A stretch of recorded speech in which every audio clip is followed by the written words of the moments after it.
அனைவருக்கும் வணக்கம். இன்றைக்கு இந்த பதிவில் சரோஜா ராமமூர்த்தி அவர்கள் 1940 வெளிவந்த ஒரு சிறு கதையை பற்றி தான் பார்க்க போகிறோம்.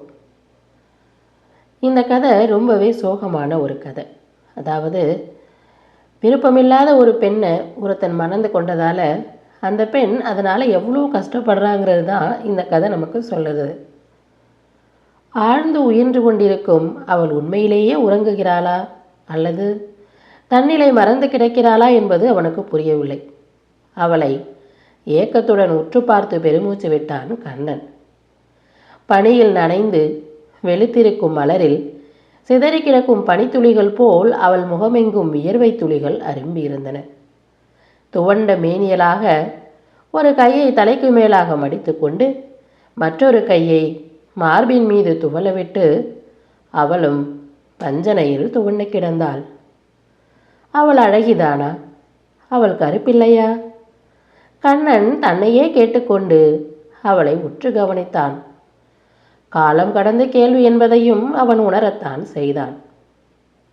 அவள் அழகிதான், சந்தேகமே இல்லை. கருப்பு அழகில்லை என்றால் கரிய மேனியனாகி அந்த திருமாலுக்கு அத்துணை மகத்துவம் வருவானேன்?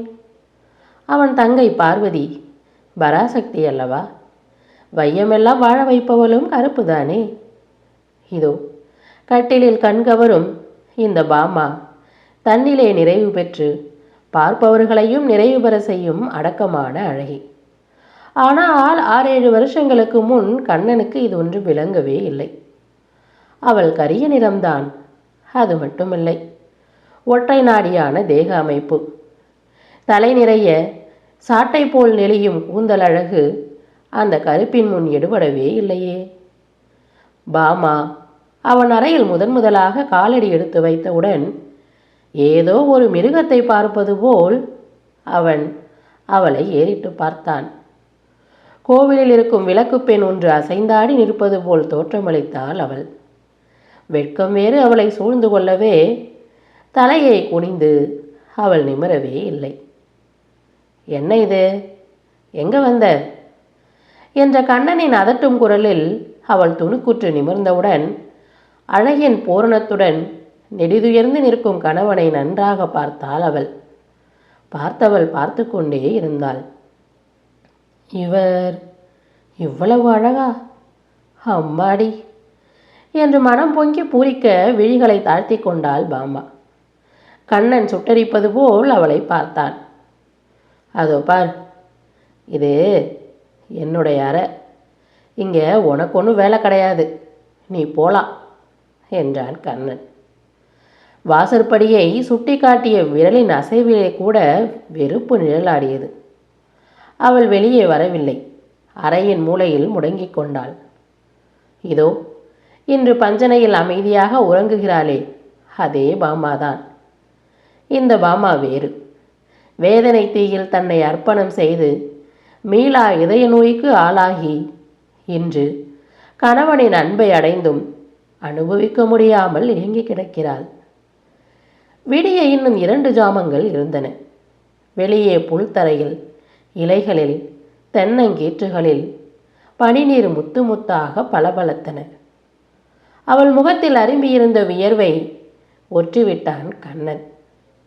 கணவனின் கரம் பட்டவுடன் அவள் இமைகள் லேசாக திறந்து மூடின.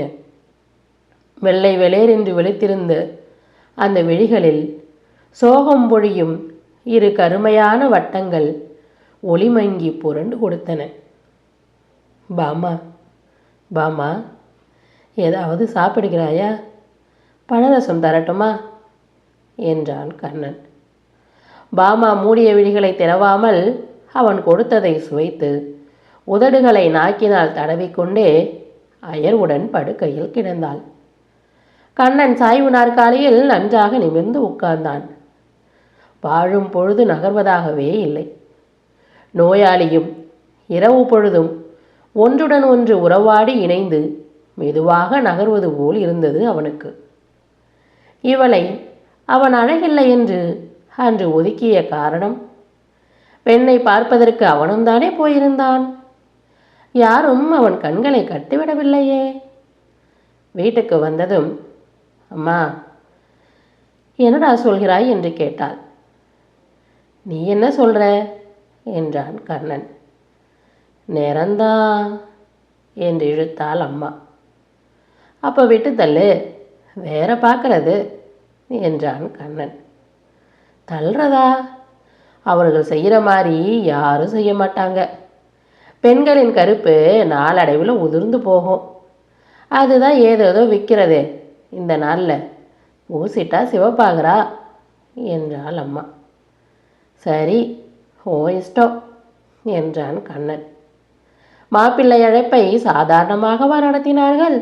இரட்டை நாயனும் பாண்டு உள்பட அமர்க்கலமான ஊர்வலத்தில் தன்னுடைய பிள்ளை வைரை மோதிரம் பளபளக்க சூட்டும் கோட்டுமாக ஊர்வலம் வருவதை பெற்ற மனம் கண்டு பூரித்து போயிற்று. சும்மாவா பின்ன? ஒரு மாவட்டத்துக்கே அவன் அதிகாரி, கலெக்டர். நிச்சயதாமுலத்தின் போது உள்ளே இருந்து பெண்ணின் வரவை எல்லோரும் எதிர்பார்த்து அந்த அறையின் வாசற்படியையே பார்த்து கொண்டிருந்தார்கள். பாமாவும் வந்தாள். சம்மந்தி வீட்டில் கசமசவென பேச்சு ஆரம்பமாயிற்று. கருப்பு கருப்பு, எல்லோருமா அப்படி சொல்ல வேண்டும்? ஏண்டா கண்ணா, இந்த கறிக்கட்டையை காலில் கட்டி கொண்டாயாப்பா, உனக்கு வேறு பெண்ணே கிடைக்கலையா? அவன் மாமி வந்து பொரிந்து தள்ளியவுடன் கண்ணன் நிலை கொள்ளாமல் தவித்தான். தீர்ந்து போன விஷயத்தை ஒழுங்குபடுத்தி உருவப்படுத்தி பேசி தீர்ப்பதற்கென்றே பலர் வந்திருந்தார்கள். பந்தல் நிறைய பளபளத்த பாத்திரங்களின் பெருமையிலேயே லைத்திருந்த அவன் தாய்க்கு தன் மருமகளை ஏறிட்டு பார்க்க அன்று மாலைதான் முடிந்தது. அந்த ஆணழகனின் பக்கத்தில் பாலில் விழுந்த தூசு போல் அவள் அமர்ந்திருப்பதை தாய் கவனித்தாள். நம் கண்ணனின் அழகு எங்கே? எல்லாரும் சொல்வது போல் நாம் பணத்துக்கு அடிமையாகிவிட்டோமோ? கண்ணன் அவள் பக்கம் திரும்பி பார்க்கவே இல்லை. மாப்பிள்ளைக்கு என்ன குறை? கலகலப்பாக இல்லையே. பெண் வீட்டார் முன்பு இந்த கேள்வி பெரிய உருவில் நின்று அச்சுறுத்தி கொண்டே இருந்தது. இதோ அவன் எதிரே கண்மூடி மௌனியாகி படுத்திருக்கும் அவளை கவனித்தான் கண்ணன். மிஸ்டர் கண்ணன், உங்கள் மனைவியின் உலக வாழ்க்கை இனி நாட்கள் அளவில் தான் இருக்க வேண்டும். அந்த மாறுவழி வந்தால் அவள் பிழைக்க மாட்டாள் என்று ஒரு வாரத்திற்கு முன்பே வைத்தியர் முடிவாக கூறிவிட்டார். வியாதியின் முடிவாக வைத்தியரின் முடிவாக மட்டும் இருந்திருந்தால் அவன் வேதனைப்பட மாட்டான். மாலையிட்டு தன்னை கணவனாக ஏற்றுக்கொண்ட மறு வினாடியிலிருந்து அவள் இதய சுவர்களை தகர்த்து அவளுக்கு இவ்வித முடிவை ஏற்படுத்தியவன் அவன்தானே. மறுபடியும் அவன் அவளை உற்று நன்றாக கவனித்தான். அவளுடைய நிறமே மாறிவிட்டதே. நல்ல சிவப்பாக இராவிட்டாலும் மாந்தளிர் மேனியாக இப்பொழுது அவள் காணப்பட்டாள். கழுத்தில் பசுமையாக துலங்கும் மஞ்சள் சரடும் நெற்றியிலும் வகிட்டிலுமிட்ட குங்குமத்துடன் ஒரு தெய்வ மங்கையாகத்தான் இருந்தாள். அழகு என்பது வெறும் வெளித்தோற்றத்தை மட்டும் பொறுத்ததில்லை. அழகின் இருப்பிடமே இதயம்தான் என்பதை அவன் புரிந்து கொள்ள இவ்வளவு காலம் பிடித்துவிட்டதே. வெளியே அமைதி மட்டும் இல்லை, ஒரே பனி. மார்கழி மாதத்தின் கூதல் உடலை துளைத்துவிடும் போல் இருந்தது. மெல்லிய துகிலால் உலகையே போர்த்துவிட்டார் போல் உலகம் மறைந்து கிடந்தது. இந்த பனியிலும் சாரலிலும் அவள் மேனி எங்கும் வியர்த்து கொட்டிக்கொண்டே இருந்தது. வேதனை தீயை தணிக்க இயற்கை அவளுக்கு அந்த அற்புதமான வசதியை செய்து வருகிறது போலும். முதன்முறையாக அவளை சொல்லால் சுட்டவுடன் அவள் சகித்து கொண்டுதான் அதை விழுங்கிக் கொண்டாள். காலத்தின் தேய்வில் மனதுக்கு மாறுதல் உண்டு என்று நம்பினாள். அவனோ தன் அந்தஸ்தின் போதையில் அழகின் செருக்கில் அவளை துச்சமாக மதித்தான். ஒரு நாள் ஒரு பொழுது அவன் குரல் எடுத்து தன்னை அழைப்பான் என்கிற நம்பிக்கையில் ஒரு வருடம் ஓடிவிட்டது. பாமாவின் அப்பா வந்தால் பெண்ணை பார்த்து போக. என்னம்மா இப்படி இழைத்து விட்டாய்? உபச்சாரத்துக்காக கேட்ட வார்த்தை அல்ல அது. இல்லை அப்பா, எப்பொழுதும் போலதான் இருக்கிறேன் என்றாள் பாமா. நீ சொன்னா எனக்கு கண்ணில்லையாம்மா? தந்தையை ஏறிட்டு பார்த்தவள் தலையை குனிந்து கண்ணீர் வடித்தாள். அப்புறம் அவள் பிறந்த வீட்டுக்கு வந்துவிட்டாள். உன்னிடம் மாப்பிள்ளை பேசுவதே கிடையாதா? ஏனென்று கேட்பதில்லையா? நீ பேசாமல் இருக்க உனக்கு எவ்வளவு நெஞ்செழுத்தமடி அம்மா? தாயின் கேள்வி சரங்கள் மகளின் இதயத்தை சல்லடை கண்களாக துளைத்து வேதனைப்படுத்தின. என்னை ஒன்றும் கேட்காதம்மா. அவருக்கு என்னை பிடிக்கலை, என்னை பிடிக்கவே இல்லை என்று அழுதாள் பாமா. பிடிக்கலையாம்மா என்று கத்தினார் தகப்பனார். தகப்பனார் கத்துவதற்கு மேலும் ஒருபடி போக தயாராக இருந்தாள். ஆனால் பாமாவின் கரங்கள் அவர் முன் நீண்டு இடைமறித்தன. தொலைதூரத்தில் இருந்த ரயில் நிலையத்திலிருந்து ஓசையுடன் ரயில் கிளம்பும் சத்தம் கேட்டது கண்ணனுக்கு. தன்னுள்ளே வெவ்வேறு மனதை உடையவர்களை ஏற்றிக்கொண்டு தான் சேருமிடத்தையே லட்சியமாக எண்ணி விரையும் அந்த ஓசையை உற்று கவனித்தான். எப்படியோ அவனால் ஒதுக்கப்பட்ட பாமா மறுபடியும் அவன் இருப்பிடத்தை லட்சியமாக கொண்டு வந்துவிட்டாள். எப்படி எப்படி என்று மருகினான் அவன். 2 மாதங்களுக்கு முன்பு வெளியே போய்விட்டு திரும்பி கொண்டிருந்த அவன் கார் மரத்தில் மோதி அவனுக்கு கால் எலும்பு முறிந்துவிட்டது. முதலில் ஆஸ்பத்திரியில் கொஞ்ச நாட்கள் இருந்துவிட்டு பிறகு வீட்டுக்கே வந்துவிட்டான். வீட்டில் யார் இருக்கிறார்கள்? அம்மாதான் போய் 6 மாதங்கள் ஆகின்றனவே. அதற்கும் தான் மாமா வந்திருந்தாள். அவன் ஒரு கோடியிலும் அவள் ஒரு கோடியிலுமாக இருந்து எப்படியோ தாயின் ஈமக்கடங்களை முடித்துவிட்டனர். கடைசியாக ஊருக்கு போகும் தினத்தன்று அவள் கூடத்தில் அவன் முன் வந்து நின்றதும் அவன் சேவகனை திரும்பி பார்த்ததும் சேவகன் காரோட்டியை விழித்ததும் திரைக்காட்சிகள் போல் தெரிந்தன. அவ்வளவு பெரிய வீட்டில் இதோ கட்டிலில் படுத்து ஜன்னல் வழியாக அடிவானத்தையும் மரங்களையும் மனிதர்களையும் பார்த்து பார்த்து அழித்து போயிற்று கண்ணனுக்கு. அவன் மனமறிந்து குளிர்ந்த வார்த்தை பேசி நடந்து கொள்ள யாரும் இல்லை. திடீரென்று மனதிலே ஏக்கம் பிறந்ததும் அவள் என்று நினைத்தான் அவன். ஆம், அவளை பற்றிய நினைப்பு அவன் மனதின் மூலையில் ஓடிக்கொண்டுதான் இருந்தது. அவள் கருப்போ சிவப்போ, அழகோ குருவியோ, வாழ்க்கை பிரயாணத்தில் அவனுடன் அவள்தான் வர முடியும். மற்றவர்கள் எல்லோரும் விருந்தினர் போலத்தான்.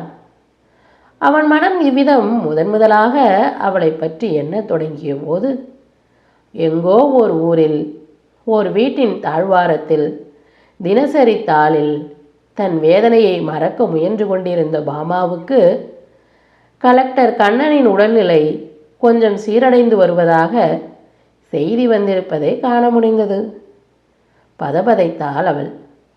பூஜை அறையிலிருந்து வெளியே வந்த தந்தையை பார்த்து அப்பா என்று அழைத்தாள்.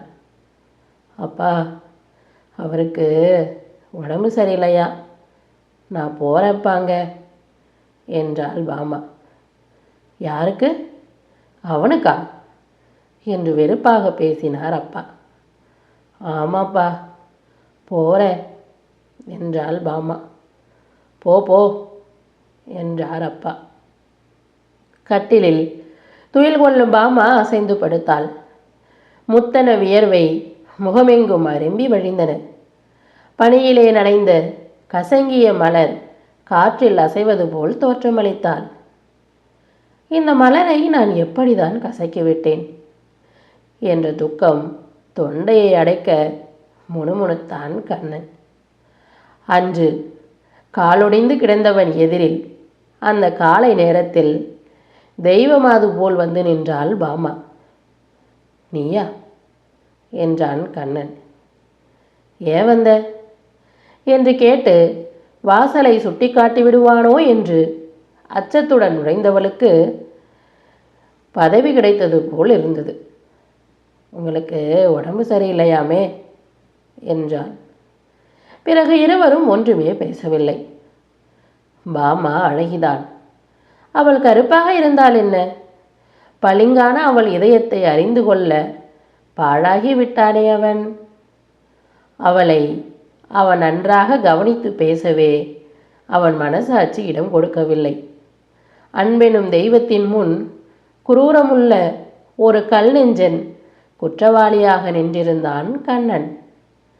கண்ணன் உடல்நிலை தேறியதும் மார்வழி என்று அவள் துடிதுடித்ததும் படுக்கையில் விழுந்ததும் அவன் மனசாட்சிக்கு ஒரு மறுப்பாக அமைந்தன. முடவன் கொம்புத்தேனுக்கு ஆசைப்படுவதா? பாமா பேசி 4 நாட்களாகிவிட்டன.